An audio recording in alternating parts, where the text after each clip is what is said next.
मानस्य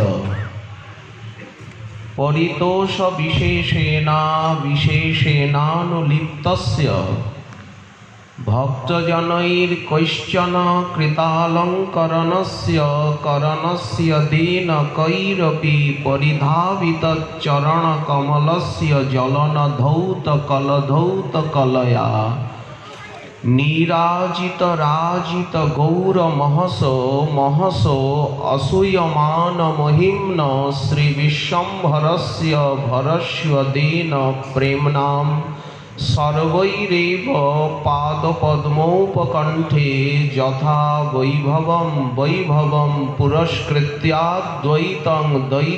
पुरयद्भिः कणकमणिवसनादीनि उपढौकन्ते। कलियुग पावनावतार प्रेम पुरुषोत्तम आनंद कंद श्री श्री गौर नित्यानंदे परम अंतरंग प्रिय पार्षद प्रवर श्री परम पूज्य पाद कवि कर्णपुर महोदय তিনি তার শ্রী চৈতন্য চন্দ্রোদয় নাটকে প্রথম অঙ্কে শ্রীমান মহাপ্রভুর যে দিব্যাতি দিব্য লীলা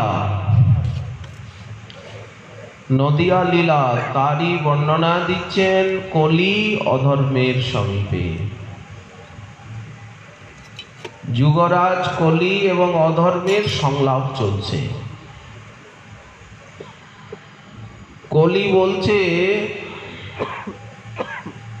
সখে কি অদ্ভুত তিনি লীলা করছেন। ওই দেখো শ্রীবাস ভবনে মন্দাকিনী যেমন ব্রহ্মার কমণ্ডলের থেকে উচ্ছ্বলিত হয়ে আর সুমেরু শৈলপরি অবিরল ধারায় ঝরে পড়ে, ব্রহ্মার কমণ্ডল থেকে গঙ্গাধারা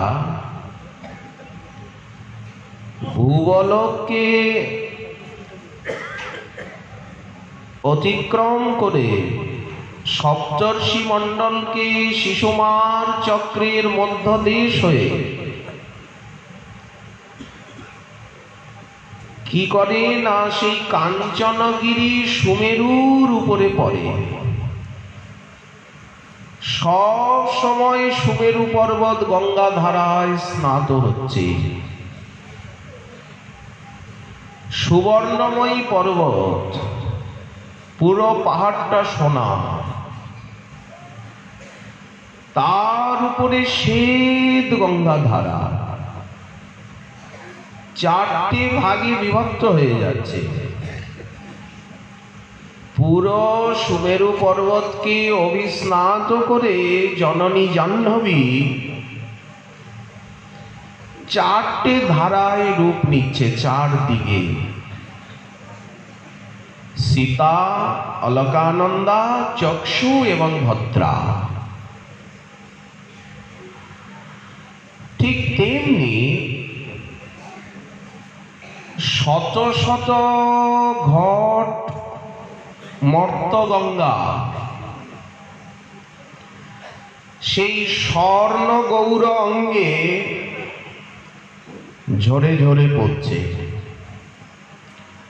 অর্থাৎ শত শত ঘট গঙ্গা জল ঢেলে শ্রীবাস সদনে পুরুষ সূক্ত আদি বেদমন্ত্র, নারায়ণ সূক্ত আদি বেদমন্ত্র উচ্চারণে মহাপ্রভুর মহা অভিষেক হচ্ছে। মহাপ্রভুর শ্রীবিগ্রহ যেন সেই কাঞ্চনগিরি সুমেরু, আর ওই যে শত শত গঙ্গা জল গাঙ্গোদক সুবাসিত বাড়ি, এ যেন গঙ্গার প্রবহন। সেই অঙ্গ নিঃসৃত পবিত্র মহা অভিষেক জল চতুর্দিকে প্রবাহিত হচ্ছে। তারপরে অভিষেকের সমাপ্ত হলে কোন ভক্ত সূক্ষ্ম শ্বেত বসন দিয়ে, দেখো দেখো সখে অধর্ম, নিমাই পণ্ডিতের অঙ্গজল মুছিয়ে দিচ্ছে। সুন্দর বসন পরিধান করিয়ে ত্রিকচ্ছ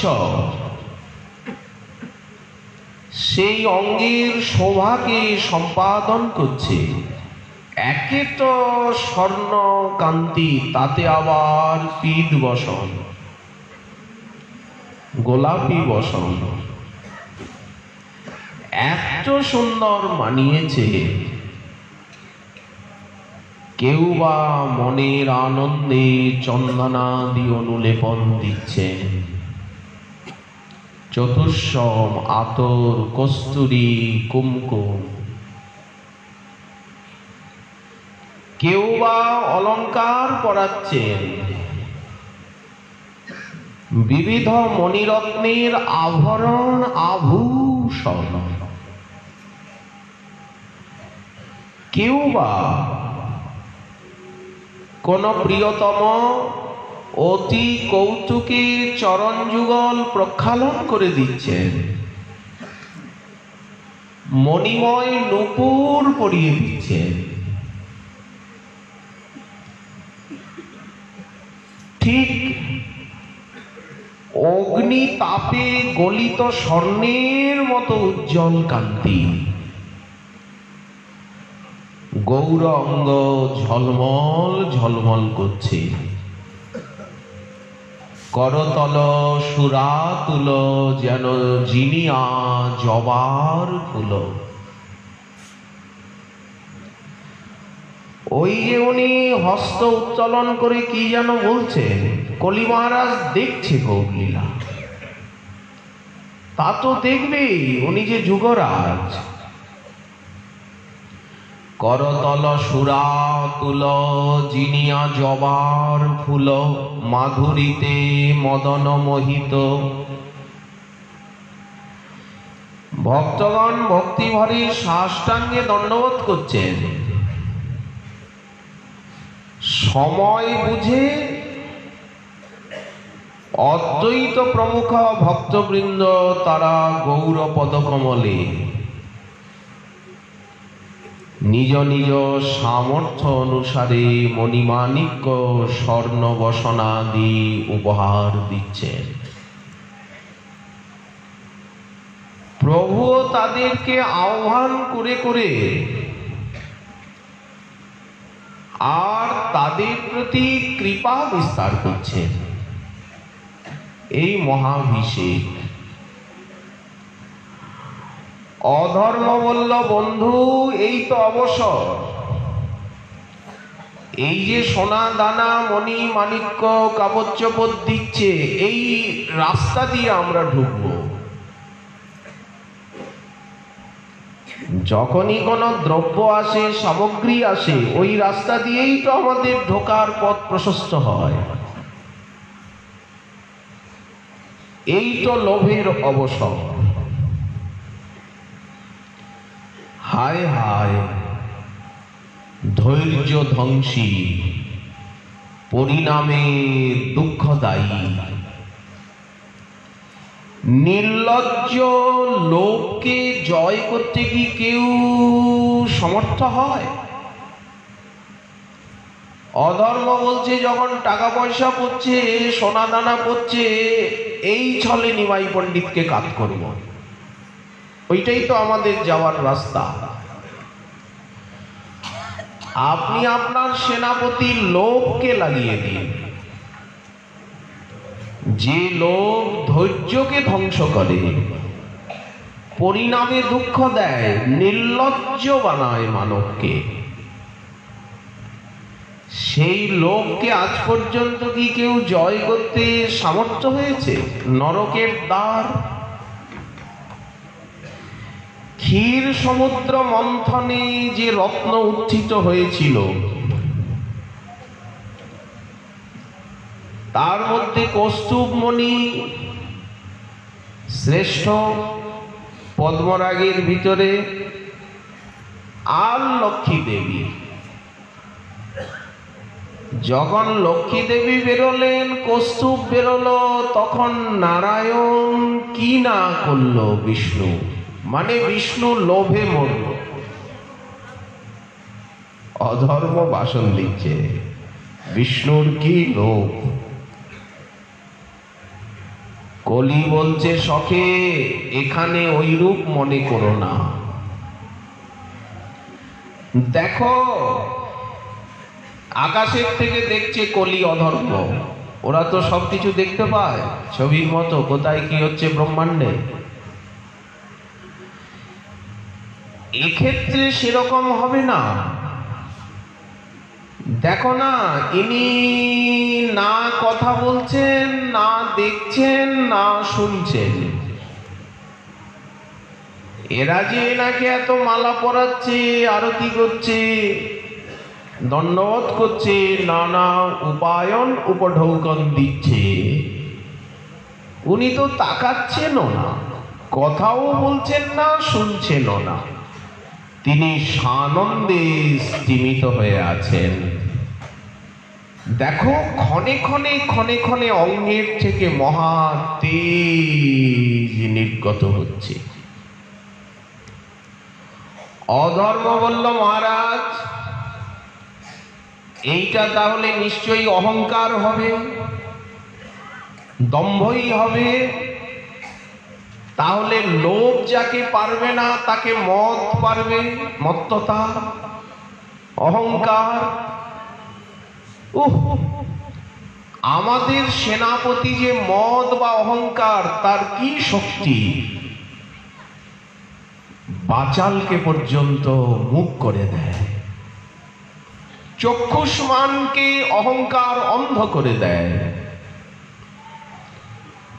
অবধীরকে বধির করে, সুমনাকে বিমনা বানায়। এই ধনমদ, তার ভিতরে আবার ধনের মদ, কাকে না অজ্ঞান করে।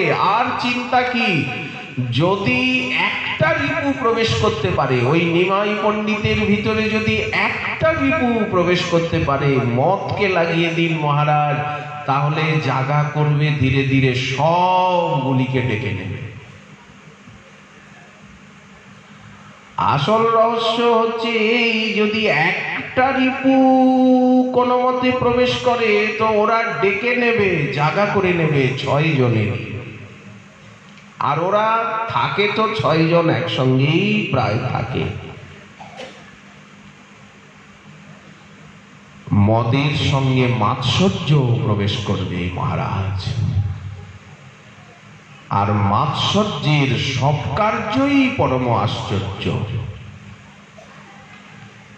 কারণ মাৎসর্য এলে সে তো অন্যের উৎকর্ষ সইতে দেয় না। যার হৃদয়ে মাৎসর্য আছে সে অন্যকে সম্মান কিছুতেই করতে পারে না, অন্যের প্রশংসা কিছুতেই করতে পারে না, অন্যকে বড় হতে কিছুতেই দেখতে পারে না। মনের মলিনতা, ক্রূরতা, কপটতা, এগুলোর জনক হচ্ছে মাৎসর্য। মাৎসর্যের থেকে মনটা হয়ে যায় মলিন, ক্রূর এবং কপট। যে হৃদয়কে আশ্রয় করে, ঠিক বৃক্ষের কোটরাগ্নি যেমন ধীরে ধীরে গাছটাকে একেবারে দগ্ধীভূত করে ভস্মসাৎ করে, গাছের কোটরে আগুন যদি একবার লাগে তাহলে ও ভিতরের থেকে জ্বলতে থাকে। হিমালয়ে কিছু গাছ আছে, তৈজস বৃক্ষ পাইনাদি ভিতরে কিভাবে যেন আগুন লেগে যায়। তো ঠিক সেই প্রকার বৃক্ষ কঠোরাগ্নির মতো মাৎসর্য যার হৃদয়কে একবার আশ্রয় করে, খল বলে লোকে দুর্নাম রটে যায় তার। এই বিশ্ব বিক্ষোভকারী যে মাৎসর্য নামক তোমার প্রধান সচিব, আমার মনে হচ্ছে যে গৌড়ে সেই মাৎসর্যটা রয়েছে, তা না হলে উনি এরকম ভূত হয়ে আছেন কেন? উনি ওই রকম সিংহাসনে মালা ঠালা পরে একেবারে তেজস্বী হয়ে ভূত হয়ে বসে রয়েছে। তার মানে এই গৌড়ে মাৎসর্য আছে বৃক্ষের কঠোরাগ্নির মতো। আর এই মাৎসর্যই হচ্ছে তোমার প্রধান সচিব। দেখুন কি সুন্দর বর্ণনা। আমরা তো সংস্কৃত বলছি না, বাংলাটা বলছি। ভাষা অতি উচ্চকোটি। যারা ব্যাকরণ জানেন, ব্যাকরণবিদ, তাদেরও এই নাটক পড়তে গিয়ে দাঁত ভেঙে যাবে। ভাগবতের থেকেও ভাষা কঠিন অনেক। ভাগবতী পঞ্চম স্কন্ধ গদ্য ছন্দে, কিন্তু অনেক প্রসন্ন সাবলীল। কিন্তু এখানে অগণিত অনুপ্রাস। মাৎসর্যের ব্যাখ্যা দিলেন কে? অধর্ম। এই জন্য ভাগবতীর প্রথমেই লেখা রয়েছে নির্মৎসরাণাম শতাম বেদ্যম। নির্মৎসর সাধুগণের দ্বারা জ্ঞাতব্য এই ভাগবত ধর্ম। ভক্তিপথে আসবে তো নির্মৎসর না হলে ভক্তিপথে প্রবেশ হবে না। কি আশ্চর্য! এদিকে নেপথ্যে ধ্বনি হচ্ছে, কি আশ্চর্য! অষ্টাদশ প্রহর, 7 প্রহরিয়া ভাব বলা হয়। অষ্টাদশ প্রহর নিমিষের মতো চলে গেল। সেই আনন্দময়কে তুচ্ছ আমরা কি দিয়ে সেবা করব? ভক্তেরা বলছে, নেপথ্যে ধ্বনি হচ্ছে। এই আনন্দময়কে আমরা কি দিয়ে সেবা করব? কাজেই আপনারা এখন সকলে মিলে এমন স্তবস্তুতি করুন যাতে ইনি স্বাভাবিক সান্দ্রানন্দকে সংকোচ করে ভক্ত বাৎসল্য গুণে বাহ্য ভাব প্রকাশ করেন। কলি বলছে, বন্ধু শুনলে তো? ভক্তবৃন্দ বলছে, ওরা যুক্তি করছে প্রভুকে স্তুতি করে স্বাভাবিক করতে হবে, ভক্ত বাৎসল্যে উনি আমাদের সঙ্গে কথা বলবেন। অর্থাৎ ভক্তবৃন্দ কেবল ঐশ্বর্যকে পছন্দ করেন না। এই জন্য শ্রীবাস এইরকম কথা বলছে। এরা ঐশ্বর্য সহ্য করতে পারে না। অধর্ম বলল,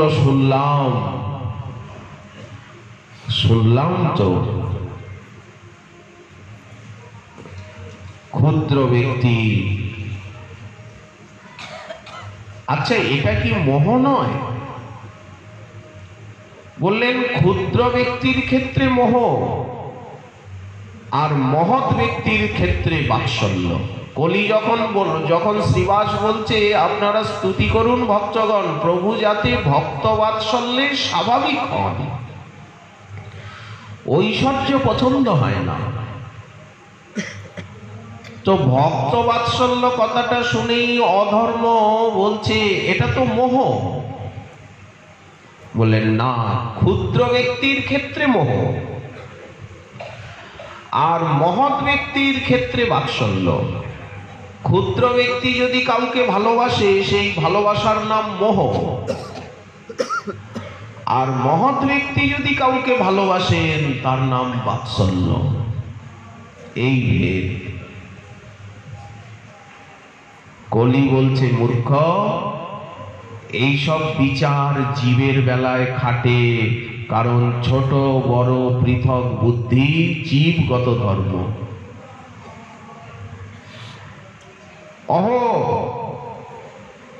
হঠাৎ আবার কি হচ্ছে, অদ্বৈত প্রমুখ ভক্তমণ্ডলী, শ্রীবাসাদি 4 ভাই, বধূ প্রমুখা নারীগণ, তারা সকলে ভূমিতলে ওই যে প্রণাম করছে, ওই যে প্রণাম করছে। এই গৌরলীলা কলি বর্ণনা করছে। তাহলে এই তো সংকীর্তন আরম্ভ করলো, এই যে উনি স্বাভাবিক হয়ে আসছেন, জলদ গম্ভীর স্বরে বললেন, তোমরা মদগত চিত্ত হও, এই বলে ভক্তদের মস্তকে পদকমল অর্পণ করছেন। সঙ্গে সঙ্গে তাদের নয়ন অশ্রু ধারায় প্লাবিত হলো, দেহ উৎফুল্ল হয়ে উঠল, অঙ্গ থরথর করে কাঁপছে, কণ্ঠের থেকে শীতকার ধ্বনি নির্গত হচ্ছে, অঙ্গ রোমাঞ্চিত হলো, মন উল্লাসে কৌতুকে পূর্ণ হয়ে উঠল। এইভাবে তারা পরমানন্দ তন্ময়তা লাভ করছেন। ভক্তেরা প্রণাম করছেন, প্রভু মস্তকে চরণ দিচ্ছেন, সঙ্গে সঙ্গে প্রেমাবেশ হচ্ছে। অতএব মনে হচ্ছে যে ওরা এইবার আমাদের দিকেই আসবে। কলি বলছে যে আমাদের দিকেই আসবে, অতএব আমাদের স্থানান্তরে যাওয়া উচিত। আমাদেরকে এখনো দেখতে পায়নি ওরা, ভক্তেরা। অধর্ম বলল, বন্ধু তাহলে আমি কোথায় বাস করব? আমার একটা বাসস্থান বলে দাও। কলি বলছে যে আমি মনে মনে ভাবছি তোমার একটা বাসস্থানের দরকার বন্ধু অধর্ম। সেই বাসস্থানটা কি জানো? যারা বিদ্বান, সচ্চরিত্র, তপস্বী, সদ্বংশজাত, আশ্রমী এবং জিতেন্দ্রীয়, কিন্তু এই গৌরহরির নির্মল চরিত্রের নিন্দা করে, সেই সমস্ত মানুষের ভিতরে অধর্ম তুমি গিয়ে বাস করো। যারা বিদ্বান কিন্তু গৌরহরির নির্মল চরিত্রের নিন্দা করে, যারা সচ্চরিত্র কিন্তু গৌরহরির চরিত্রের নিন্দা করে, যারা তপস্বী কিন্তু গৌরহরির নির্মল চরিত্রের নিন্দা করে, যারা সদ্বংশজাত, উচ্চ বংশজাত কিন্তু গৌরহরির নিন্দা করছে, যারা আশ্রমী, চতুর্বর্ণ চতুরাশ্রমী কিন্তু গৌর এবং গৌর ভক্তের চরিত্রের নিন্দা করছে, যারা জিতেন্দ্রীয়, সমদম বিশিষ্ট, তিতিক্ষা উপরতি কিন্তু গৌরহরির নির্মল চরিত্র এবং গৌর ভক্তগণের উপলক্ষণে নিন্দা করছে, সেই সমস্ত মানুষের ভিতরে তুমি অধর্ম গিয়ে বাস করো। শুধু কি তুমি বাস করবা? তুমি তো সপত্নীক, তোমার তো আবার পুত্র পরিবার আছে, একা তো মানুষ বাস করতে পারে না, পরিবারকে নিয়েই তো করবে। তোমার ভার্যা যে মিথ্যা, অধর্মের ভার্যা কি মিথ্যা, বললেন সেই মিথ্যা গৌর বিমুখী জনে থাক। আর তোমার পুত্র যে দম্ভ, অধর্মের পুত্র হচ্ছে দম্ভ, যাদের চিত্ত ভক্তিরস শূন্য, সেই শুষ্ক কর্মীগণের ভিতরে তোমার পুত্র দম্ভ বাস করুক। জাগা হলো তো, শখে অধর্ম তুমি জাগা পেলে তো, আর খেদ করো না। অধর্ম বলছে শখে তোমার যেই রকম অভিরুচি সেই রকমই আমি করব। এই বলে কলি এবং অধর্ম মঞ্চের থেকে প্রস্থান করলো। এইবার মঞ্চে কে আসছেন? বিশ্বম্ভর দেব, ভগবান শ্রী বিশ্বম্ভর দেব। তার চতুর্দিকে অদ্বৈতাদি ভক্তবৃন্দ, তারা দূরে সংকীর্তন পরায়ণ। এই সংকীর্তন নিয়ে বিশ্বম্ভর দেব এসে উপস্থিত হলেন মঞ্চে। নাটক তো দৃশ্যকাব্য, নাটকটা অভিনয় হচ্ছে। রথযাত্রা পুরীতে গজপতি প্রতাপ রুদ্রদেব দেখছেন, তার আদেশে নাট্যাভিনয় হচ্ছে গৌরলীলা। আজ আমাদের ভিতরে हमारे अहोभाग्य, बड़े सौभाग्य का बात है, हमारे बीच में ये कार्तिक व्रत नियम सेवा, ये आनंद उत्सव दामोदर मास, ये प्रवचन श्रृंखला में, ये सत्संग वैश्य में, ये सत्संग समावेश में श्री वृंदावन धाम वास्तव्य परम सुरसिक सुवक्ता चूड़ामणि परम भागवतवी परम श्री कृष्ण निष्ठ नारायण निष्ठ श्री जी के अनन्य उपासक श्री संप्रदायी, श्री जी के अनन्य उपासक आंतर्जातिक ख्याति संपन्न प्रवक्ता वरिष्ठ श्री कृष्णचंद्र शास्त्री ठाकुर जी के लाडले लाल, जो वर्तमान समय में युवा वक्ताओं में उदीयमान प्रतप्त तरुण तपन सदृश श्री कृष्णचंद्र शास्त्री ठाकुर जी के परम प्यारे पुत्र प्रवर,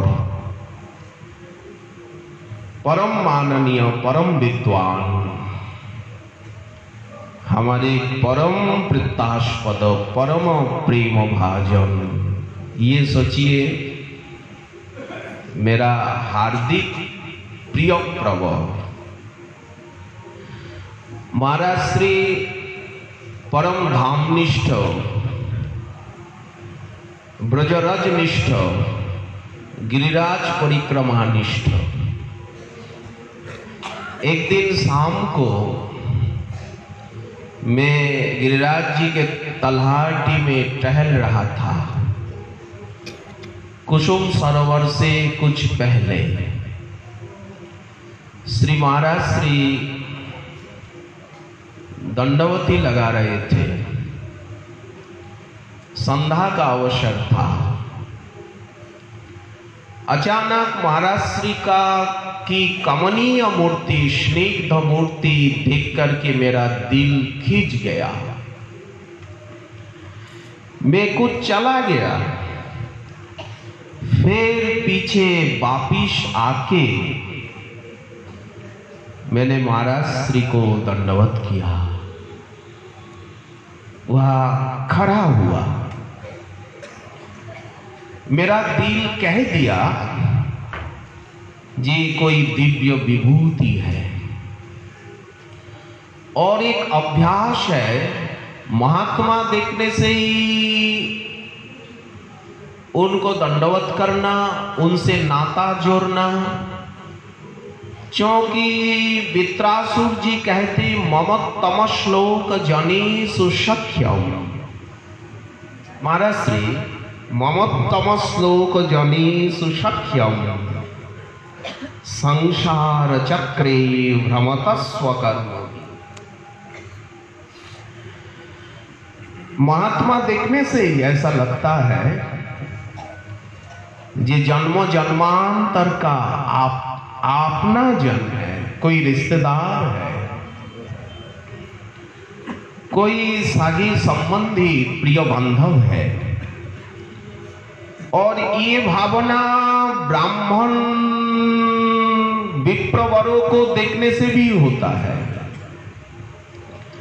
जो विप्र भजननिष्ठ है, प्राज्ञ है, शब्द ब्रह्म परत ब्रह्म में निष्णात है, श्रोत्रिय है, उनको देखने से भी दिल खिंच जाता है। इसका तात्पर्य जो दिल में एक मैग्नेट, कुछ चुंबक जैसा, हर व्यक्ति का, प्रत्येक का दिल में एक चुंबक जैसा कुछ प्रभु ने बैठा दिया, या क्या कहे, यारलेस कुछ भी कहे, देखने से ही पता चलता है ये कोई है, श्री जी का निजजन है, प्रभु का निजजन है, श्री वृंदावन बिहारी लाल का कोई चिन्हित व्यक्ति है। और जो भगवत कथा सुनाते वो तो भूरीदा है, उनकी तो कोई तुलना नहीं की जा सकती, ना उनके संदर्भ में विषय में कुछ कह ही सकते। ऐसे गिरिराज तलहटी में गिरिराज जी की पावनी कृपा से परम प्रपूज्य चरण श्री इंद्रेश जी महाराज जी के साथ, इंद्रेश जी ठाकुर जी के साथ परिचय हुआ। तभी से वो दिल का जो आकर्षण, जो जुड़ाव, वह बढ़ता गया। फिर मेरे परमाराध्य श्रील गुरु महाराज जी के उत्सव में कृष्णचंद्र शास्त्री जी ठाकुर जी भी पधारे। ये अहोभाग्य है, ठाकुर जी को लाना कोई साधारण बात नहीं। 2-2, 2.5-2.5, 3-3 साल, 4-4, 5-5 साल पहले बुकिंग होता है। महाराज जी मैं सच कह रहा हूं। और ठाकुर जी प्रायः विदेश में ही अधिक समय रहते। वेस्टर्न कंट्री के जितने डिसाइपल्स है उनके बीच में प्रेम भक्ति का बीज बिखरने के लिए, भारत में तो है ही, लेकिन ये भारतीय सनातन कृष्ण आदर्शों को विदेश में, इसको, ये संस्कृति को विदेश में ले जाना और वहाँ के अधिवासियों को ये संस्कृति में प्रशिक्षण देना, ये कोई साधारण बात नहीं। भगवत शक्ति के बिना ये काम संभव भी नहीं हो सकता है। तो ठाकुर जी तो प्राय विदेश में रहते, लेकिन कृष्णचंद्र शास्त्री जी ठाकुर जी के साथ हमारे एक स्वाभाविक संबंध हो गया। वो संबंध इस प्रकार है, श्री राधारमन मंदिर श्रीधाम वृंदावन के जो दीर्घ स्थायी अभी सेक्रेटरी है, मंत्री प्रवर श्री पद्मनाभ गोस्वामी जी महाराज, पद्मनाभ गोस्वामी जी के साथ ठाकुर जी का एक पारिवारिक सघन संबंध है। उसी संबंध को पकड़कर हम भी ठाकुर जी के अपने जनों के बीच में अपना स्थान जमा लिया। अब ऐसी स्थिति हुई, किसी भी समय हम कृष्णचंद्र ठाकुर जी के घर में जा सकते, मिल सकते, रह सकते। और इंद्रेश जी से तो हमारी ममता, दोस्ती, सौहार्द तो अपनापन हो ही गया। फिर इंद्रेश जी महाराज गुरु महाराज जी के विरह उत्सव में भी आए थे, श्याम सुंदर पराशर जी भी आए थे। भारतवर्ष के प्रमुख वरिष्ठ जो विशिष्ट तारका है, अंतर्जातिक ख्याति संपन्न प्रवक्ता, हम सभी को प्राय निमंत्रण दिए थे और भी देते रहेंगे। असल में नियम सेवा ये दामोदर मास में विशाल काय उत्सव करना संभव होता नहीं, क्यों? यहाँ नियम का प्राधान्य रहता है। हर वक्त तो अपना नियम में बंधा हुआ है। हम आज भी जगत गुरु दाराचार्य जो मुलुक पीठाधीश्वर राजेंद्र दास जी महाराज के साथ आज भी एक ही मंच पर बैठे थे। तो महापुरुषों को लाना कोई बड़ी बात नहीं, लेकिन अब समय का अभाव है और नियम की प्रमुखता है। खैर, इंद्रेश जी महाराज, छोटे ठाकुर जी, छोटे सरकार भी पधारे थे और उनकी मुखराई में कथा थी। कृष्णचंद्र शास्त्री जी ठाकुर जी महाराज ने भी कहा, जो मेरे लाडले लाल, मेरे प्यारे बेटी की कथा है मुखराई में, आप सब वहाँ अवश्य आना। लेकिन मैं नहीं जा पाया। मेरे बड़े भैया जी महंत जी गए थे जिस दिन फुलडोल बाबा आए। मैं नहीं, दुर्भाग्यवश जा पाया। तो अधिक क्या कहना, अब इंद्रेश जी तो हमारे ही हो गए। मैं भी उनकी प्रमुख सभा में, जैसे महाराज जी, छोटे ठाकुर जी यहाँ आके हमें आनंदित किए हैं, सभा को अलंकृत किए हैं, हम भी महाराज जी के साथ उनकी जो बड़ी बड़ी सभा होती है वहाँ मैं भी जाके महाराज जी की सेवा में उपस्थित हूँ। अभी आप कृपया थोड़ा बैठे।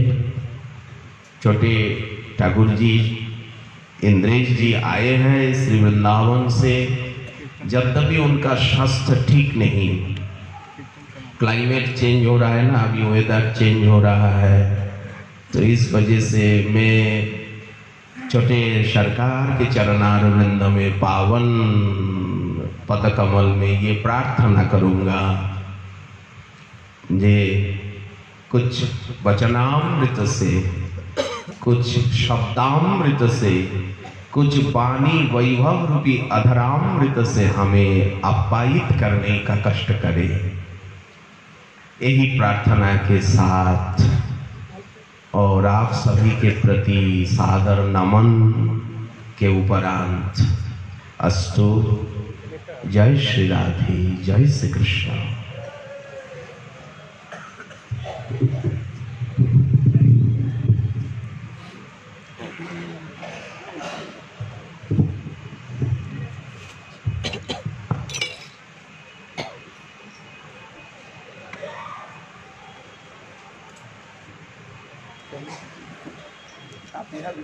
नहीं मेरा नहीं नहीं नहीं बैठ के कहिए।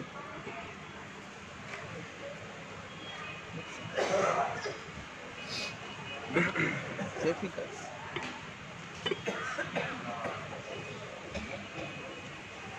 बाबा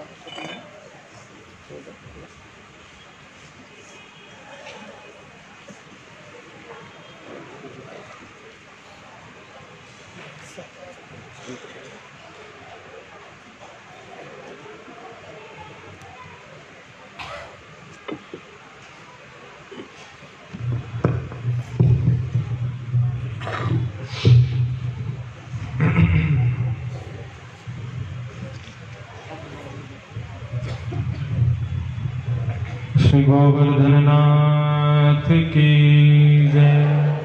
श्री राधा कुंड कृष्ण कुंड की जय। निताय गौर हरि गौर। वाणी गुणानुकथने श्रवणो कथायां हस्तौ च कर्म सुमनस्तव पादयोर्नः स्मृत्यां शिरस तव निवास जगत् प्रणामे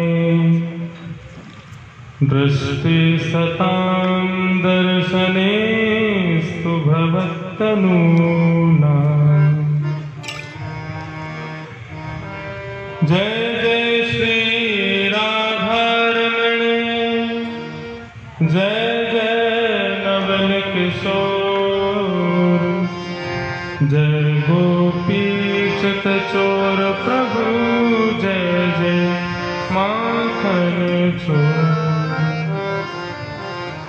अस्ति स्वस्तरुणीकराग्रविगलत् कल्पप्रसूनाप्लुतम्, वस्तु प्रस्तुत वेणुनादलहरी, निर्वाण निर्व्याकुलम्। स्रस्त स्रस्त निवर्धनी विविलसज, गोपी सहस्रावृतम्, हस्तन्यस्तनतापवर्गमखिलोदारम् किशोराकृति। श्री राधा रमण लाल की जय।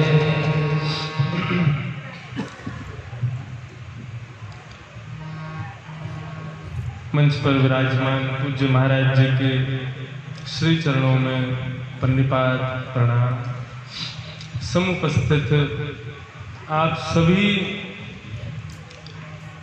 भक्त वृंद, मातृशक्ति, सभी विद्वद् वरेण्य महानुभावों को जय श्री कृष्ण, सबको प्रणाम।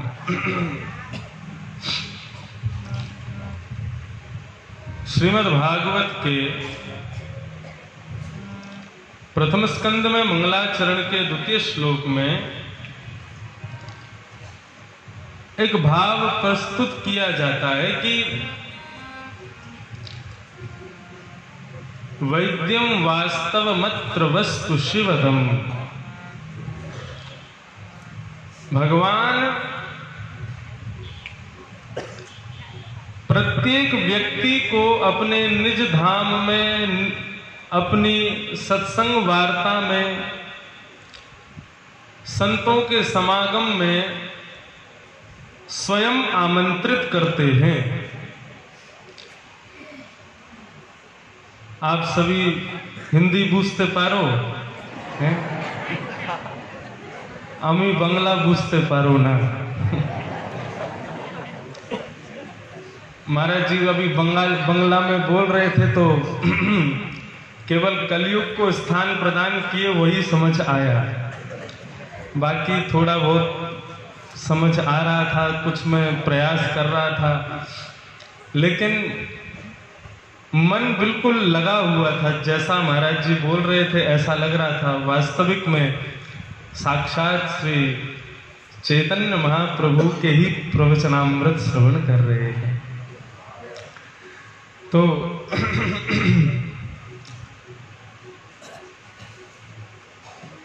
सत्संग की प्राप्ति भगवान की कृपानुसार ही होती है। मन में इच्छा प्रकट हो जाए कि राधा कुंड में महाराज जी के प्रवचन चल रहे हैं, हम जाकर के सुने, तो ये मन की इच्छा भगवान का ही संदेश है, भगवान का ही आमंत्रण है।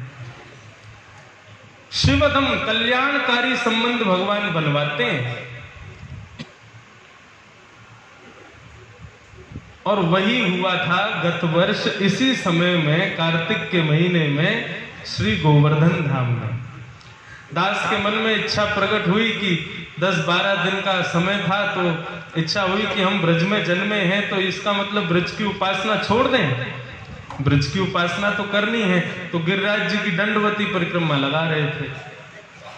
और दंडवती परिक्रमा के मध्य में पूज्य महाराज जी से हमारा शिवदम कल्याणकारी संबंध स्थापित हुआ। तो वो ना मेरे हाथ में था, ना महाराज जी के हाथ में था। महाराज जी तो एक बार को बस राधेश्याम करके आगे निकल गए थे, लेकिन फिर आगे से पुनः लौट करके आए, आकर के विराजे, 2 क्षण बात की और फिर उसके बाद संबंध स्थापित हुआ। वो किस लिए? क्योंकि श्री गिरिराज महाराज चाहते थे कि ये ब्रजवासी बालक इनकी सन्निधि में पहुंचे।